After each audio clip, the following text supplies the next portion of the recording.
গতকালের ঘটনার পর আজও থমথমে গৌড়বঙ্গ বিশ্ববিদ্যালয়। ছাত্রছাত্রীর হাজিরা অন্যান্য দিনের তুলনায় কম। বিশ্ববিদ্যালয়ের প্রবেশপথে বাড়তি নজরদারি। বহিরাগতদের রেজিস্টারে নথিভুক্ত করে প্রবেশ মিলছে বিশ্ববিদ্যালয়ে। খতিয়ে দেখা হচ্ছে পরিচয়পত্র। সায়েন্স বিল্ডিং পরিদর্শনে উপাচার্য পবিত্র চট্টোপাধ্যায়, রেজিস্ট্রার বিশ্বজিৎ দাস সহ পদস্থ কর্তারা বিভিন্ন বিভাগে ঘুরে ছাত্রছাত্রীদের সঙ্গে কথা বলে আশ্বস্ত করার চেষ্টা কর্তৃপক্ষের। যে কোনো রকম সমস্যা বুঝলে সঙ্গে সঙ্গে কর্তৃপক্ষের নজরে দেওয়ার উপদেশ কর্তৃপক্ষের।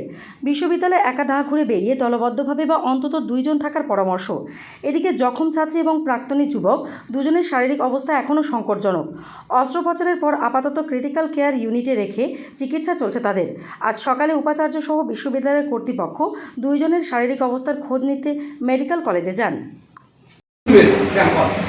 এটা কিন্তু আমাদের একটা আবেদন, কারণ একটা মনে হচ্ছে ভুল দুটো সেফটি মেজার নয়। আমরা চেষ্টা করছি, যেমন আমরা ল্যাবরেটরিতে একা থাকতে দিই, কেমিস্ট্রি ল্যাবরেটরিতে একা থাকতে দেওয়া হয় না। ল্যাবরেটরির যেমন আমরা অ্যাসিডের বোতল তুলতে একজনকে তুলতে দেওয়া হয় না, একজনের প্রেজেন্সে তুলতে দেওয়া হয়, এগুলো সেফটি মেজার। তেমনি এটাও একটা সেফটি মেজার হইল যে আমার এই রকম জায়গায় সব জায়গাতেই ভালো ক্লাবিং করে ঢুকতে পারলে ভালো হয়। আমরা বিশ্ববিদ্যালয় তাদের দুজনেরই অভিভাবক স্যার দুবেলা যাচ্ছেন দেখতে ছাত্রছাত্রীকে, এবং হচ্ছে যে আমাদের অফিসিয়ালরাও যাচ্ছেন, মাস্টারমশাইরাও যাচ্ছেন। আমরা এটাই তোমাদেরকে আশ্বস্ত করতে এসেছি যে বিশ্ববিদ্যালয় সব রকম মেজার নেওয়া যাওয়ার চেষ্টা করছি যাতে এরকম না ঘটনা ঘটে। আর এই ঘটনা ঘটবো বলে তো ভাবা যায় না।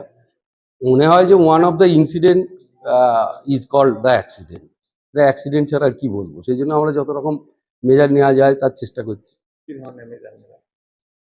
যে ধরনের মেজার নিলে আমরা এটাকে মনে হচ্ছে পারবো, আরও আমরা কিছু ওয়ে আউট বার করব। আপনারাও কিছু পদ্ধতি আমাদের দিন যাতে করে আমরা এটাকে সিকিউরিটিটাকে আরও আঁটোসাঁটো করতে পারি। পড়ুয়াদের সঙ্গে কথা বললেন, কি বার্তা দিলেন? ওদেরকে বললাম একা একা না করতে, সব একটা করে যেন ক্লাবিং করে ঘুরতে, অ্যাটলিস্ট মোর দ্যান ওয়ান। কারণ সেলফ সিকিউরিটি এক। 2 হচ্ছে তাদের যখন কোনো মেন্টাল প্রবলেম হবে, কর্তৃপক্ষ বন্ধুর মতো পাশে আছে, অভিভাবকই নয়। যদি টিচারদের বলতে না পারে, বাড়ির লোককে যদি না বলতে পারে, বন্ধুকেও যদি না বলতে পারে, তারা যেন আরেক বন্ধুকে সঙ্গে রেখে যেন হাঁটাচলা করে। আর যারা কালকে ঘটনায় ইনজিওর্ড তাদেরকেও দেখতে গিয়েছিলেন, কি অবস্থা? তারা এখন অনেকটাই ভালো। ডাক্তাররা বলছেন অনেকটাই ভালো, কিন্তু ডাক্তারি পরিভাষায় যেটা বলে 72 ঘন্টার আগে পুরোপুরি আউট অফ ডেঞ্জার বলা যায় না।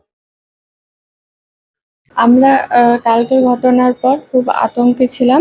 আমাদের স্যার ভিসি স্যার এসেছিলেন আমাদের, তো আশ্বাস দিয়ে গেলেন কোনো প্রবলেম হলে উনি আমাদের পাশেই থাকবেন। কালকে ঘটনার পরে কোনো রকম আতঙ্ক আছে? হ্যাঁ, আমরা সবাই খুব আতঙ্কে ছিলাম, বাট স্যার এসেছিলেন, আমরা এখন অনেকটাই স্বাভাবিক আছি। কি বললেন, কি উপদেশ দিলেন?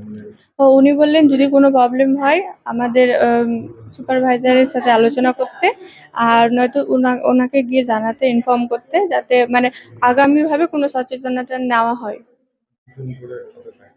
2 জন করে সাথে থাকতে, একাই না থাকতে। ওটাই মানে কাউকে মানে জানালে এই ঘটনাটা হতো না কালকে। কি নাম? মুনিফা ইয়াসমিন। ভিসি রেজিস্ট্রার এসেছিলেন, কালকে একটা বিশ্ববিদ্যালয়ে ঘটনা ঘটেছে, কি বার্তা দিলেন এবং আপনাদের মানসিক অবস্থা এখন কেমন? আমরা কাল ঘটনার পর অল্পখানি হলেও আতঙ্কে ছিলাম, কিন্তু আজকে আমাদের প্রত্যেক স্টুডেন্টের কাছে আমাদের ভিসি স্যার উপস্থিত হয়ে আমাদেরকে বেশ সহানুভূতি দিয়ে মানে ডিটেলসে যা করণীয় মোটামুটি করে বুঝিয়ে গেলেন। এরপর থেকে আমরা মোটামুটি অনেকটাই আতঙ্ক থেকে দূরবর্তী অবস্থায় এবং পুরো আস্থা রেখে এবং বেশ আমরা নির্ভয়ে এখন রয়েছি। হ্যাঁ, না মসরুজ্জামান।